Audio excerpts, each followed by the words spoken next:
is Teresa. Um, I was a waitress up until March 17th when all of the front of house staff and back of house staff, everyone except for salaried employees, were furloughed from Spoon and Stable. It honestly felt like a relief initially when we found out the restaurant was closing, because the last week moving up to the closure felt very, very stressful. Being in a very busy restaurant in close quarters to that many people without really having an understanding of COVID and how it was affecting us or what our risk level was, and then watching other restaurants close and other states mandate closures and just kind of wondering what was going to happen and when it was going to happen. My last shift, I had a woman just habitually reach out and touch me, and it was one of the most awkward hospitality moments I think I've had in 20 years waiting tables, because without thinking I jumped back and mean mugged a guest, and she kind of realized that she'd invaded the bubble, and it was just so weird. There's definitely times that I deeply feel that I don't want everything to go back to the way it was, to like the rush of working two jobs and being so exhausted and feeling like there are some weeks where I see my kids, but it's all just carting to ballet and karate and from work and bedtime and dinner, and it's just so hectic. I don't miss that. The stress of trying to keep impulsive children from not invading other people's bubbles or leaving their masks on or not touching their face. Sometimes it's just easier to stay in the backyard, even if a trip in the park is what I think we really need. I think one of the hardest weeks for me was the week we were supposed to go see my mom, and we canceled our trip. My mom's almost 80 and has all kinds of risk factors, and so the reality of when I'll be able to travel to the West Coast to see her is, I don't even know, next year. In the course of a week, it went from, I'm gonna go, we'll wear masks, it's gonna be fine, to, oh, I probably shouldn't go, like, even if we're fine, like, we could get my mom sick, to canceling the trip.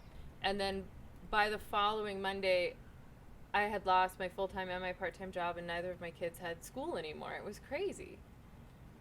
And that first week, we went and picked up packets from the school, and we were supposed to do homeschooling, and we didn't do any homeschooling the first week. We were all just trying to get our heads around what was going on and how long it was going to last. And we were sitting in we have this private dining room at Spoon and Stable, and the very last day before they had announced the closure, we were back there, and people would go out and interact with guests and then come back into that room and just start bawling because they felt so uncomfortable around people, but we just didn't have a sense of like what the new protocol was going to be.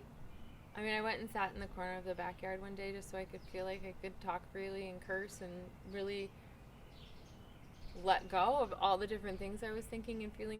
Trying to navigate this as a parent in a way where you're giving your children the information they need and answering their questions, but also trying to alleviate as much trauma as possible, because our kids are having their own experience with this. And I just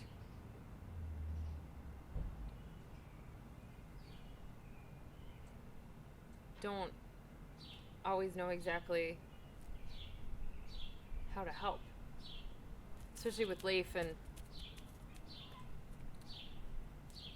the frustration he has with, like, he was telling some dumb fart joke that I didn't think was funny, and he was like, I miss my friends. Like, I miss being around a bunch of 8-year-old boys that think Captain Underpants is the funniest thing in the world, and there's, like, nothing I can do to give that to him right now.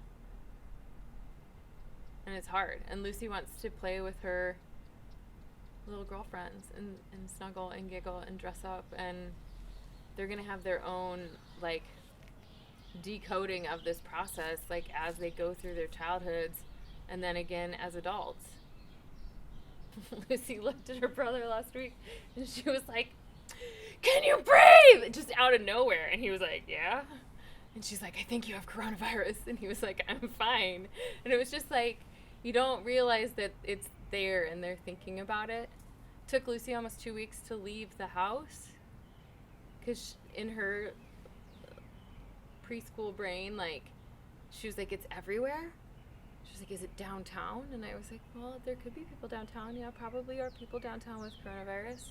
And we were in the car, and she was like looking out the window, and she's like, is it here? And I was like, I don't know. Like, you can't see it. It's everywhere. It's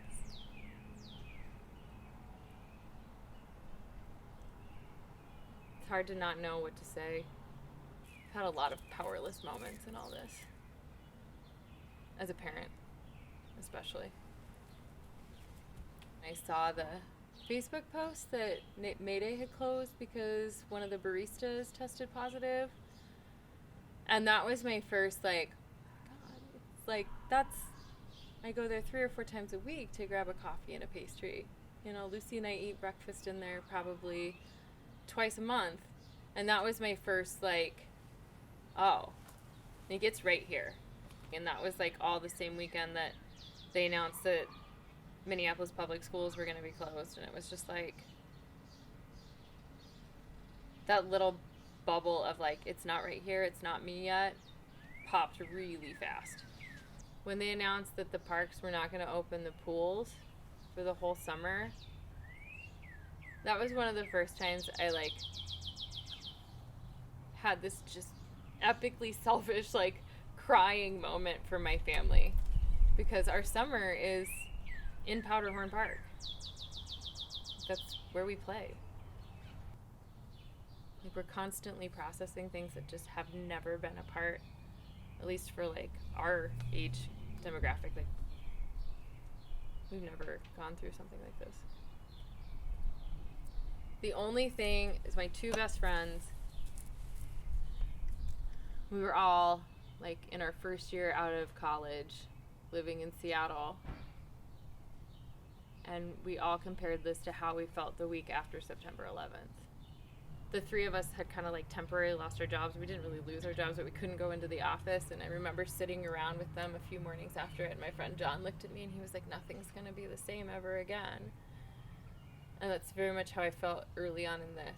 I have felt an incredible amount of sadness and grief for the huge loss of life. Especially as I was reading stories about everything as it unfolded in northern Italy, and just getting my head around, like, the number of people dying. It was like an overwhelming sense of sadness. I've had a couple days where I feel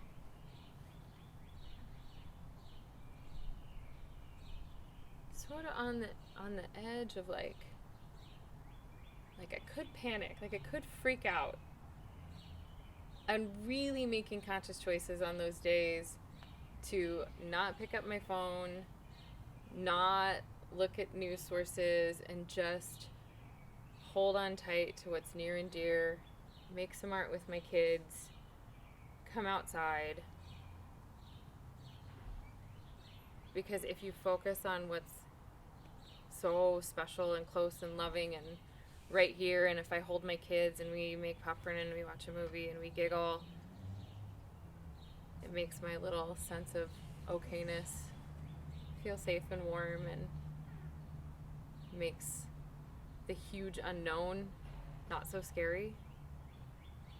I had a really, like, hard, dark day with my mom.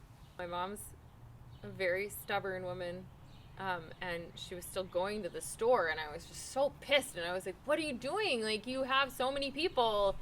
Send someone to the grocery store for you. And then at the same time also very fiercely knowing my role as a daughter, and that, like, saying that to my mom would never go over very well.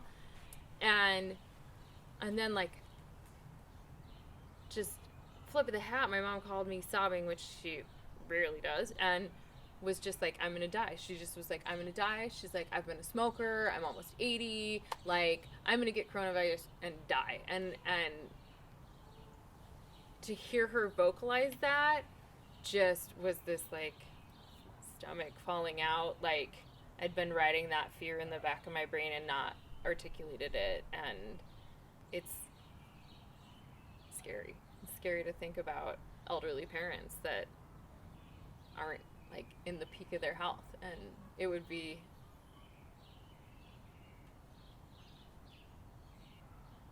I can't imagine losing my mom. I mean, I definitely like align with the idea that there's an opportunity here to make the world better, that we had been drifting the wrong direction culturally, spiritually for so long. And I don't want to go back to like hyper busy. I've been feeling for a long time the call to like less things, more nature, more slowing down.